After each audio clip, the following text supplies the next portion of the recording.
আজকের ভিডিওটা শুরু করলাম পেঁয়াজ কাঁচা লঙ্কা ভাজা দিয়ে। পেঁয়াজ কাঁচা লঙ্কা পাঁচফোড়ন দিয়ে সর্ষের তেলে তারপরে পেঁয়াজ আর কাঁচা লঙ্কাটাকে ভেজে নিচ্ছি।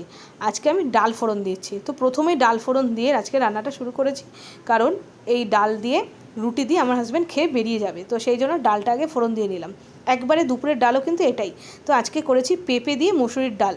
তো পেঁয়াজ কাঁচা লঙ্কা ফোড়ন দিয়ে তারপরে ডালটা দিয়ে দিলাম। এই পেঁপের ডাল খেতে কিন্তু বেশ ভালো লাগে। দেখো এরকম বড় বড় করে পেঁপে দিয়েছি। 1 ফুট হয়ে গেলেই কিন্তু ডালটা নামিয়ে নেব। আর এটা ছিল মুসুরির ডাল। প্রথমে আমি নুন আর হলুদ দিয়ে পেঁপে দিয়ে ডালটাকে সেদ্ধ করে নিয়েছিলাম।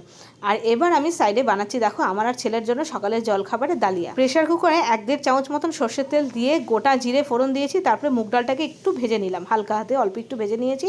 তারপরে দিয়ে দিয়েছি ডালিয়াটা ধুয়ে। ডালিয়াটা দিয়ে একটু নাড়াচাড়া করেছি, খুব বেশি ডালিয়া ভাজবো না, কারণ ডালিয়াটাকে ধুয়ে দিয়েছি। আর তারপরেই আমি দিয়ে দেবো পরিমাণ মতন জল আর সবজি। এখানে সবজির মধ্যে দিয়েছি কুমড়ো, পটল, আলু, এই সবজি দিয়েছি। তারপরে পরিমাণ মতন জল দিয়ে এর মধ্যে নুন, হলুদ, জিরের গুঁড়ো, আদা বাটা সব দিয়ে দিলাম। ব্যাস একটু মিষ্টি দেবো আর একটা কাঁচা লঙ্কা দিয়ে দেবো। দেখো আমার ডালিয়াটা একদম তৈরি করে নিয়েছি। এবার প্রেশার কুকারটা লাগিয়ে 2টো সিটি মারলেই কিন্তু আমার ডালিয়ার খিচুড়ি একেবারে রেডি। তো এখন ফাইনালি ডালিয়ার খিচুড়িটা একদম রেডি হয়ে গেছে। আর এরকমই হয়েছে, ঠিক যেরকম আমি চেয়েছিলাম। ঠিক বেশি পাতলাও না, বেশি ঘনও না। ব্যাস এখন আমি বেড়ে নিচ্ছি আমার আর আমার ছেলের জন্য। এখন তোমরা উপর থেকে এটা ঘি দিতে পারো, তবে কালকেই আমরা বিরিয়ানি খেয়েছিলাম, তো সেই জন্য এখানে ঘিটা দেবো না। এরকমভাবেই খেয়ে নেবার, খুব অল্প তেলে বানিয়েছিলাম। 1-1.5 চামচ মতন তেল দিয়েছি আর সবজি দিয়েছি। এটা খেতে বেশ ভালোই লাগে। সকালের জলখাবারে আজকে আমাদের এটা।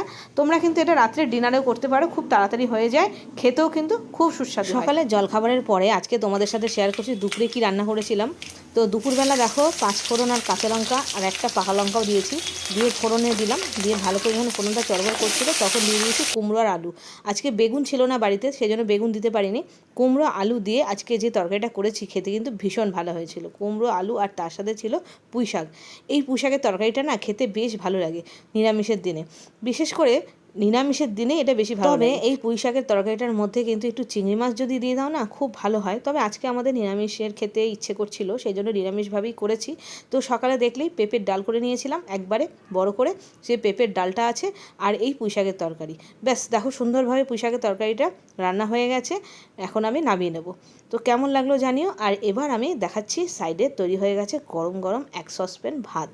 আমি সসপ্যানে ভাত করি, হাঁড়ির ভাতটা ঠিক ফ্যান গালতে পারি না, সসপ্যানে করি। তো কেমন লাগলো জানি।